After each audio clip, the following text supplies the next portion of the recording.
Hello student, स्वागत है आप सबका हमारे YouTube channel let's study with education पे। तो आज हम लोग हिंदी के बेहद ही इम्पोर्टेंट टॉपिक समानार्थी शब्द से रिलेटेड कुछ क्वेश्चन देखने वाले हैं और ये सारे क्वेश्चन आपके लिए बहुत ही यूज़फुल होने वाले हैं क्योंकि यहाँ से क्वेश्चन आपके परीक्षाओं में पूछे जाते हैं। तो और आज के जो क्वेश्चन हैं वो हम आपको बता दें कि ये क्वेश्चन जो है सब आपके पेपर में आए हुए प्रश्न हैं, इसीलिए बहुत ही ध्यान से इसको देखिएगा। तो आज का हम क्वेश्चन नंबर फर्स्ट की तरफ चलते हैं कि आज का क्वेश्चन नंबर पहला क्या कहता है। तो क्वेश्चन नंबर आज का फर्स्ट क्वेश्चन है, दिए गए विकल्पों में से कौन सा अतुल का समानार्थी शब्द नहीं है। तो यहाँ पे आपको बताना है कि अतुल शब्द का समानार्थी शब्द कौन सा नहीं है। तो ऑप्शन ए है अनोखा, ऑप्शन 2 अनल, ऑप्शन 3 अनूप और ऑप्शन 4 अपूर्व। तो यहाँ पे आपको बताना है कि कौन सा वह शब्द है जो अतुल का समानार्थी नहीं है। तो अतुल का मतलब होता है कि जिसकी तुलना ना की जाए, जो सबसे अलग हो। ठीक, तो यहाँ पे होगा अनोखा। अनोखा तो अतुल का समानार्थी शब्द है, तो ये होगा नहीं। और अनुपम जो है ये भी, मतलब जिसके जैसा कोई ना हो, तो वो भी तो नहीं होगा। अपूर्व ये भी नहीं होगा। लेकिन अनल अनल अनल जो है ये अतुल का समानार्थी शब्द नहीं है क्योंकि ये अग्नि या आग कह दें तो इसका समानार्थी शब्द है। ठीक, तो ऑप्शन नंबर 2 करेक्ट हो जाता है कि यहाँ पे नहीं पूछा गया है, इसके लिए आपको ऑप्शन नंबर 2 करेक्ट हो जाता है। नेक्स्ट की तरफ चलते हैं। क्वेश्चन नंबर 2 क्या कहता है। क्वेश्चन नंबर 2 कह रहा है, दिए गए विकल्पों में से कौन सा विकल्प अंगना का समानार्थी शब्द है। तो आपको यहाँ पे बताना है अंगना का समानार्थी शब्द। तो ये ऑप्शन ए, ये स्त्री नहीं है, स्त्री है। ठीक, स्त्री। ठीक, ऑप्शन ए में स्त्री है, ये नहीं है, ये गलत है आपका। ठीक, तो इसको हम ढक ही देते हैं। चलिए, ऑप्शन नंबर 2 कह रहा है पल्लू और ऑप्शन 3 कह रहा है गांव और ऑप्शन 4 कह रहा है आंगन। ये आंगन है। ठीक, चंद्रबिंदु है। तो आप बताइए यहाँ पे कौन सा अंगना का पर्यायवाची है। तो अंगना का पर्यायवाची जो है वो स्त्री, पर्यायवाची समानार्थी शब्द हो जाता है, वो स्त्री हो जाता है। तो ऑप्शन ए करेक्ट हो जाता है। नेक्स्ट की तरफ चलते हैं। क्वेश्चन नंबर 3 क्या कह रहा है, आविर्भाव का समानार्थी क्या है। तो आपको यहाँ पे बताना है कि आविर्भाव का समानार्थी शब्द क्या है। तो ऑप्शन ए है विश्लेषण, ऑप्शन 2 है रूपगत और ऑप्शन 3 है संप्रदाय और ऑप्शन 4 है अवतरण। तो आप बताइए कि आविर्भाव का समानार्थी क्या है। तो अगर हम आलोचना विशेषण की बात करें तो इसे हम आलोचक भी कहते हैं। ठीक, आलोचना या इसे विवेचना भी कहते हैं। विवेचना का समानार्थी ये है, ये दोनों है। ठीक, और अगर हम आविर्भाव की पूछे तो इसका समानार्थी अवतरण हो जाता है। तो ऑप्शन 4 करेक्ट हो जाता है। नेक्स्ट की तरफ चलते हैं। क्वेश्चन नंबर 4 क्या कहता है। क्वेश्चन नंबर 4 कह रहा है, दिए गए विकल्पों में से उत्कंठ के समानार्थी शब्द कौन से हैं। तो आपको यहाँ पे बताना है कि उत्कंठ का समानार्थी शब्द कौन सा है। तो ऑप्शन ए है उत्सुकता, अभिलाषा, ऑप्शन 2 है हर्ष, प्रमोद और ऑप्शन 3 है कौतूहल, कौतुक और ऑप्शन 4 है विराम और फिल्म। तो बताइए यहाँ पे कौन सा करेक्ट हो जाएगा। जब उत्कंठा की बात हो रही है तो उत्कंठा जो है ना उत्सुकता और अभिलाषा का समानार्थी शब्द है। तो ऑप्शन ए करेक्ट हो जाता है। और हर्ष और प्रमोद की बात करें तो ये खुशी जहाँ पे होती है वहाँ पे जो है हर्ष और प्रमोद इसका समानार्थी शब्द हो जाते हैं। ठीक, नेक्स्ट की तरफ चलते हैं। नेक्स्ट क्या कह रहा है, दिए गए विकल्पों में से ऊर्जा का समानार्थी शब्द चुनिए। तो ऊर्जा का समानार्थी शब्द चुनना है यहाँ पे। तो ऑप्शन ए है शक्ति, ऑप्शन 2 है ईंधन, ऑप्शन 3 है ऊर्ध्वांग और ऑप्शन 4 है उदंग। तो बताइए यहाँ पे कौन सा करेक्ट हो जाता है। जब बात ऊर्जा की हो रही है, ऊर्जा यानी कि इसका समानार्थी शब्द शक्ति से होगा। ठीक, शक्ति, ऑप्शन ए करेक्ट हो जाता है। ऊर्जा का समानार्थी शक्ति हो जाता है। ठीक, नेक्स्ट की तरफ चलते हैं। क्वेश्चन नंबर 6 क्या कह रहा है, ये थोड़ा सा लेंदी है, इसको हम थोड़ा सा छोटा कर रहे हैं। अब आपको शायद पूरा क्वेश्चन दिख रहा हो। तो क्वेश्चन नंबर 6 कह रहा है कि दिए गए विकल्पों में से एसड़ का समानार्थी शब्द चुनिए। तो आपको बताना है कि एसड़ का समानार्थी शब्द क्या होगा। तो ऑप्शन ए है अभिलाषा, ऑप्शन 2 है प्रलोभ, ऑप्शन 3 है प्यार और ऑप्शन 4 है लालच। तो बताइए यहाँ पे कौन सा करेक्ट हो जाता है। जब एसड़ की बात करें तो एसड़ यानी कि अभिलाषा, एसड़ का अर्थ जो होता है या कह लें समानार्थी शब्द जो है वो अभिलाषा है। तो ऑप्शन ए करेक्ट हो जाता है। नेक्स्ट की तरफ चलते हैं। क्वेश्चन नंबर आज का क्वेश्चन नंबर 7 देखते हैं। क्वेश्चन नंबर 7 कह रहा है दिए गए विकल्पों में से किस कीवर्ड्स का समानार्थी है। ये खष्टिशा है, ठीक, ये नहीं है। ठीक, कीवर्ड्स का समानार्थी शब्द चुनिए। तो ऑप्शन है हमारा विषैला, ऑप्शन 2 है पाप, ऑप्शन 3 है भयंकर, ऑप्शन 4 है महाविष। तो बताइए यहाँ पे कौन सा करेक्ट हो जाता है। तो कीवर्ड्स यानी कि जो होता है इसका पाप हो जाता है। ठीक, तो इसका समानार्थी शब्द हो जाता है जो वो पाप होता है। ठीक, कीवर्ड्स का अर्थ हो जाता है पाप से, इसीलिए उसका समानार्थी शब्द 2 सही हो जाता है। ठीक, नेक्स्ट की तरफ चलते हैं। क्वेश्चन नंबर 8 क्या कह रहा है, दिए गए विकल्पों में से किशोर का समानार्थी शब्द कौन सा है। तो ये तो आपको आता ही होगा, आई होप आप लोग को आ रहा होगा। तो ऑप्शन है ऑप्शन ए तरुण, ऑप्शन 2 कोलाहल और ऑप्शन 3 समझदार और ऑप्शन 4 पारिवारिक। तो बताइए किशोर का क्या होगा। तो जब बात हो रही है किशोर का, किशोर यानी क्या हो जाएगा, ऑप्शन ए हो जाएगा तरुण या कह लें युवावस्था। ठीक, तो ये सब किसका हो जाएगा समानार्थी शब्द, किशोर का। ठीक, समझदार और कोलाहल और पारिवारिक ये नहीं होगा। ठीक, तो ऑप्शन ए यहाँ पे करेक्ट हो जाता है। नेक्स्ट की तरफ चलते हैं।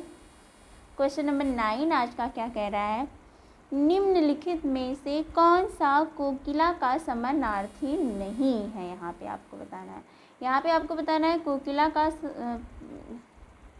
पर्यायवाची शब्द कौन सा नहीं है। तो ऑप्शन ए है पिक, ऑप्शन 2 है मधुकारी और ऑप्शन 3 है कोयल और ऑप्शन 4 है श्यामा। तो आप लोग बताइए यहाँ पे क्या होगा। ये मधुकारी नहीं होता है, मधुकरी होता है। वही तो हमें कहें मधुकरी कोई शब्द नहीं है, मधुकरी। ठीक, चलिए बताइए, ये नहीं होगा। आप बताइए कौन सा यहाँ पे नहीं होगा।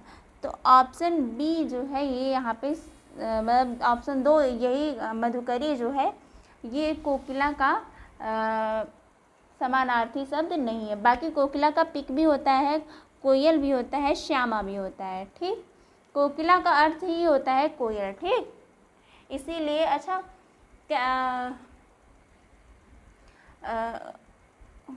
स्वर कोकिला किसे कहते हैं, स्वर कोकिला।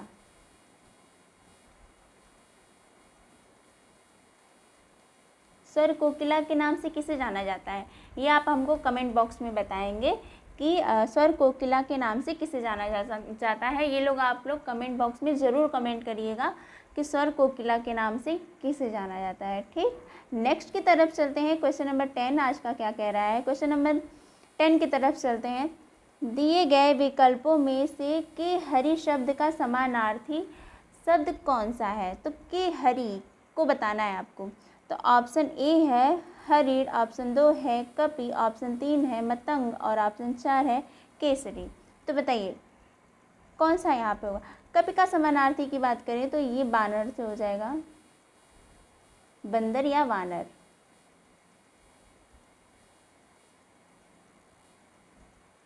और मतंग की बात करें तो ये यहाँ पे हाथी हो जाएगा। ठीक, की हरी की बात करें तो ये केसरी, ऑप्शन 4 करेक्ट हो जाता है। और इसके अलावा इसका समानार्थी शब्द जो है वो सिंह है, ये आप लोग नोट कर लीजिएगा, इसका है के हरी, सिंह भी कह सकते हैं और इसे शार्दुल कहते हैं, शार्दुल। ये बहुत ज़्यादा पूछा गया है, शार्दुल इम्पॉर्टेंट हो जाता है ये आपके लिए, शार्दुल। और इसे मृगराज भी कहते हैं, ठीक। और इसे क्या कहते हैं, इसे व्याघ्र कहते हैं। ये सारे के सारे आपके लिए बहुत ही इम्पोर्टेंट हो जाते हैं और इसे देख लीजिएगा। और इसे क्या कह सकते हैं, इसे केसी भी कह सकते हैं। के हरी, केसरी और केसी, इतना तो आसान है, आप लोग को याद ही हो जाएगा। बाकी शार्दुल, शार्दुल बहुत पूछा जाता है, कई एग्जाम में देखा गया है कि ये पूछा गया है, ठीक। क्वेश्चन नंबर 11 की तरफ चलते हैं। क्वेश्चन नंबर 11 क्या कह रहा है, दिए गए विकल्पों में से गेह के समानार्थी शब्द कौन से हैं। तो बताना है आपको गेह के समानार्थी शब्द कौन से हैं, ठीक। तो ऑप्शन ए है तम, तमस, तिमिर। ऑप्शन 2 है सभा, परिषद, गोष्ठी। और ऑप्शन 3 है ऑप्शन 3 है ये सावन नहीं है, सदन है, ठीक, सदन, ये सावन नहीं, सदन, भवन, निकेतन। और ऑप्शन 4 है कंचन, हेम, स्वर्ण। तो आप बताना है यहाँ पे कौन सा गेह का समानार्थी है। तो बात जब गेह की हो रही है तो गेह का समानार्थी जो होता है वो सदन, भवन और निकेतन हो जाता है। तो ऑप्शन यहाँ पे 3 करेक्ट हो जाता है। और यहाँ तमस और तिमिर की बात करें तो ये जो हो जाता है अंधकार का हो जाता है समानार्थी। और सभा, परिषद, गोष्ठी ये जो है सभा का समानार्थी है। और कंचन, हेम, स्वर्ण का जो बात करें तो ये जो है सोने का जो है समानार्थी शब्द है, ठीक। नेक्स्ट की बात करें तो क्वेश्चन नंबर 12 क्या कह रहा है, निम्न में से कौन से शब्द चतुर का समानार्थी शब्द नहीं है। यहाँ पे आपको बताना है कि चतुर का कौन सा समानार्थी शब्द नहीं है। तो ऑप्शन ए है खुदगर्ज। और ऑप्शन 2 है तीव्र बुद्धि। और ऑप्शन 3 है हाजिर जवाब। और ऑप्शन 4 है फुर्तीला। तो आपको यहाँ पे बताना है चतुर, चतुर का समानार्थी कौन सा नहीं है। अगर तीव्र बुद्धि की बात करें तो ये चतुर में होता है तो ये भी उसके समानार्थी शब्द होगा। हाजिर जवाब जो होता है ये भी समानार्थी होगा। और फुर्तीला ये भी समानार्थी होगा चतुर का। लेकिन खुदगर्ज जो है ये चतुर का समानार्थी शब्द नहीं है। नेक्स्ट की तरफ चले, क्वेश्चन नंबर 13 आज का क्या कह रहा है, इनमें से जल का समानार्थी शब्द कौन सा नहीं है। तो यहाँ पे आपको बताना है जल का, ठीक। तो ऑप्शन ए है पानी। ऑप्शन 2 है नल। ऑप्शन 3 है नीर। और ऑप्शन 4 है अम्बु। जब पानी, नीर और अम्बु ये तीनों के तीनों जल के समानार्थी शब्द हैं, लेकिन अगर हम नल की बात करें तो ये एक साधन मात्र है, इसे पानी नहीं कहा जाता, ये तो उसका पानी के निकासन का एक साधन है, ठीक। तो ऑप्शन यहाँ पे नहीं पूछा गया है तो ऑप्शन 2 करेक्ट हो जाता है। क्वेश्चन नंबर 14 की तरफ चलते हैं। क्वेश्चन नंबर 14 क्या कहता है, तरंग शब्द का समानार्थी चयन करें। तो यहाँ पे आपको बताना है कि तरंग शब्द का समानार्थी क्या होगा। तो ऑप्शन ए है उर्मी। ऑप्शन 2 है के। ऑप्शन 3 है तुरंग। और ऑप्शन 4 है आठवीं। तो आपको बताना है कौन सा यहाँ पे तरंग का हो जाएगा। तो तरंग यानी कि प्रकाश, और इसे प्रकाश भी कह सकते हैं, ठीक। ये जो है समानार्थी शब्द तरंग के हैं, उर्मी, प्रकाश, ठीक। तो ऑप्शन ए यहाँ पे करेक्ट हो जाता है। नेक्स्ट की तरफ चलते हैं, क्वेश्चन नंबर 15 की तरफ। इनमें से तुरंत, ठीक, तुरंत नहीं है तुरंग होगा, ये तुरंग ना हो के तुरंग होगा, ठीक, तुरंग, ठीक। इनमें से तुरंग का समानार्थी शब्द है, तो आपको बताना है कि तुरंग का समानार्थी शब्द कौन सा है। तो ऑप्शन ए है बिजली, ऑप्शन 2 है लहर, ऑप्शन 3 है सरिता और ऑप्शन 4 है घोड़ा। तो आपको यहाँ पे बताना है कौन सा तुरंग का समानार्थी है। तुरंग यानी कि ना घोड़ा हो जाएगा, घोड़ा या इसे अश्व भी कह सकते हैं, ये भी इसका समानार्थी है। ठीक, नेक्स्ट की तरफ चलते हैं। Question number 16। क्वेश्चन नंबर 16 आज का क्या कह रहा है, नाव का समानार्थी शब्द निम्नलिखित विकल्पों में से कौन सा नहीं है। तो आपको यहाँ पे बताना है कि नाव का पर्यायवाची कौन सा जो दिया गया है वो नहीं है। तो ऑप्शन ए है तरी, ऑप्शन 2 है नौका, ऑप्शन 3 है डोंगी, ऑप्शन ये अंग की मात्रा यहाँ पे, ठीक, और ऑप्शन 4 है तरुड़ी। तो बताना है यहाँ पे कौन सा करेक्ट हो जाएगा। बात हो रही है नौका की, तो नौका को हम तरी, नौका और डोगरी ये तीनों के तीनों ही नाव के समानार्थी शब्द हो जाते हैं। लेकिन तरुड़ी की बात करें तो तरुड़ी नदी को कहते हैं, तो ये आपका नहीं होगा। तो यहाँ पे ऑप्शन 4 करेक्ट हो जाता है।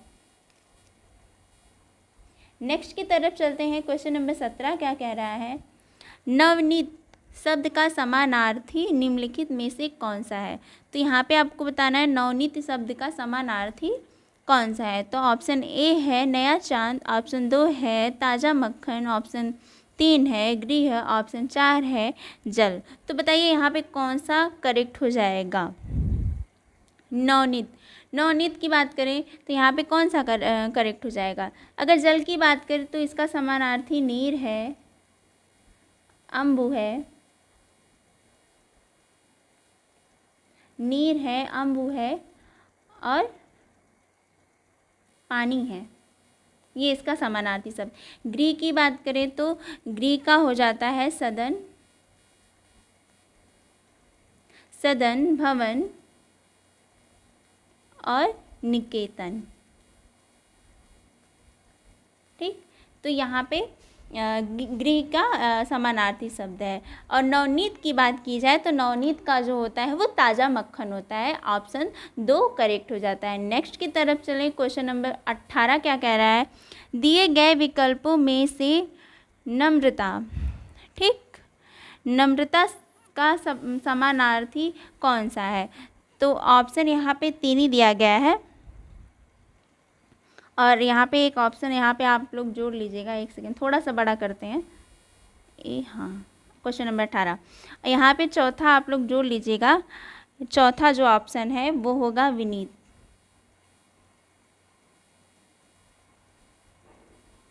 ठीक, तो बताइए इसमें से कौन सा करेक्ट होगा। मुलायम, ऑप्शन 2 अभ्रता, ऑप्शन 3 साधारण और ऑप्शन 4 विनीता। तो बताइए कौन सा यहाँ पे करेक्ट हो जाएगा। अगर हम नम्रता, नम्रता यानी कि विनम्र भाव हो जाता है, तो वहाँ पे मुलायम से कोई लेना देना नहीं होगा, तो ऑप्शन ये गलत हो जाता है। अभद्रता, जब इंसान नम्र है तो वहाँ पे अभद्रता का भी कोई लेना देना नहीं होगा। और साधारण, साधारण नहीं होगा, ठीक। और विनीत जो है ये यहाँ पे सही हो जाएगा, विनीत। ऑप्शन 4 यहाँ पे करेक्ट हो जाएगा, विनीत, सॉरी विनीता कह रहे थे। ऑप्शन 4 यहाँ पे करेक्ट हो जाएगा, Vineet, sorry Vineet, option 4 correct हो जाएगा। नेक्स्ट की तरफ चलते हैं। क्वेश्चन नंबर 19 थोड़ा सा छोटा करेंगे तो आपको दिखे। क्वेश्चन नंबर 19, नृप नीचे दिए गए विकल्पों में से किसका समानार्थी शब्द है। तो आपको बताना है। ऑप्शन ए है त्रिलोचन रुद्र और ऑप्शन 2 है भूदेव महादेव और ऑप्शन 3 है भूप है, ये ना भूप, भूत नहीं ये भूप है, भूप महीप और ऑप्शन 4 है नलिन राजीव। तो बताइए यहाँ पे कौन सा करेक्ट हो जाएगा। नृप की बात हो रही है तो नृप मतलब होता क्या है, राजा, राजा। और राजा को हम और किन नामों से जान लेते हैं, तो राजा को हम महीप भी कहते हैं और भूप भी कहते हैं और इसे रंक भी कहते हैं। तो ऑप्शन यहाँ पे 3 करेक्ट हो जाता है। नेक्स्ट की तरफ चलते हैं। और यहाँ पे त्रिभुवन, रुद्र और त्रिलोचन की बात करें तो ये महादेव से है, ये भी याद रखिएगा। और ये महादेव का समानार्थी शब्द है। और नलीन और राजीव की बात करें तो ये किसका है, कमल का है। ठीक, नेक्स्ट की तरफ चलते हैं। आज का अंतिम क्वेश्चन नंबर 20। दिए गए विकल्पों में से पराजय एवं माला का एक समानार्थी शब्द क्या है। तो यहाँ पे आपको बताना है वो शब्द जो पराजय का भी समानार्थी हो और माला का भी समानार्थी हो, तो वो कौन सा होगा। तो ऑप्शन ए है जय, ऑप्शन 2 है जीत, ऑप्शन 3 है हार और ऑप्शन 4 है गला। अगर हम पराजय और माला की बात करें तो पराजय, जय तो नहीं होगा क्योंकि यहाँ पे पराजय की बात किया गया है। ठीक, और जीत भी नहीं होगा क्योंकि जो है जीत से ना तो पराजय का कोई बोध हो रहा है और ना ही माला का। हाँ, विलोम हो सकते हैं ये, लेकिन वो भी पराजय का ही, लेकिन माला से कोई लेना देना नहीं है। तो आपको यहाँ पे बताना है दोनों का समानार्थी। जो हार की बात करें तो हार पराजय का भी समानार्थी है और हार हम माला को भी हम हारी कहते हैं। तो यहाँ पे माला जो है ये पराजय और माला दोनों का ही समानार्थी शब्द हो जाता है। तो ऑप्शन 3 करेक्ट हो जाता है। ठीक, तो आज का ये अंतिम प्रश्न था। आज का हम ये यहीं पे रखते हैं। इसका पार्ट 2 हम कल लेके आएंगे। और आपको वीडियो कैसी लगी ये आप लोग हमें कमेंट बॉक्स में ज़रूर बताएं। और ऐसे ही क्वेश्चन देखने के लिए हमारे चैनल को सब्सक्राइब और वीडियो को लाइक ज़रूर करें। आज के लिए इतना ही, धन्यवाद।